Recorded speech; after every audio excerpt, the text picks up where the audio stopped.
INOX 7 seize Fatehganj Vadodara. ફરીવાર આ નામ બોલું છું, આઇનોક્સ 7 સીઝ ફતેહગંજ વડોદરા.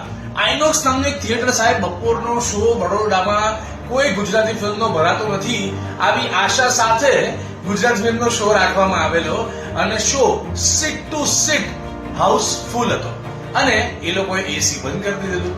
અને દોસ્તો, આ એસી બંધ કરવાથી કેટલું નુકસાન થાય છે લોકોને, આ એ 7 સીઝ કદાચ એમણે સમજ્યા નહીં હોય. એટલે હું આ આઇનોક્સના મેનેજરને, આ આઇનોક્સના જેટલા એમની જે શું કહેવાય એમના જે સ્ટાફ મેમ્બર છે એ લોકો એમના ઉત્સવે કે કોણ આવે ભાઈ ગુજરાતી પિક્ચરમાં બપોરે શોમાં કોઈ નહીં આવે, એસી બંધ કરી દો. અને શો હતો હાઉસફુલ. ગરમી એટલી બધી લોકોની માથે ચડી, લોકોએ આ બધી બવાલ કરી, એસી ચાલુ કરાવડાવ્યું અને ઇન બિટવીન સાહેબ 16 થી 17 મિનિટ ફિલ્મની જતી રહી.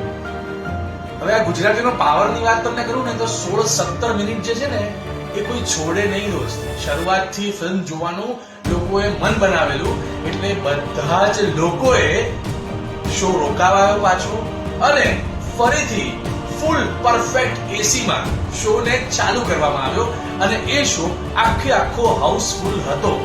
તો ફતેહગંજ વડોદરા આઇનોક્સ આ 7 સીઝ જેટલા પણ એમના જે મેમ્બર્સ છે, સ્ટાફ મેમ્બર, એને નમ્ર વિનંતી કે ગુજરાતીઓ જે ગુજરાતી ફિલ્મનો પાવર છે એમને જરાય નીચા ના આંકવા. અને આવી ગુજરાતી ફિલ્મ જ્યારે આવતી હોય, લોકો વખાણતા હોય, લોકો વારંવાર જોવાનું પસંદ કરતા હોય, તો આપ સૌએ ગુજરાતીઓના પ્રેમને એકદમ સત્કારવો જોઈએ અને ફરીવાર એસી પરફેક્ટલી ચાલુ રહે અને આવી બબાલ ના થાય એનું ધ્યાન રાખજો.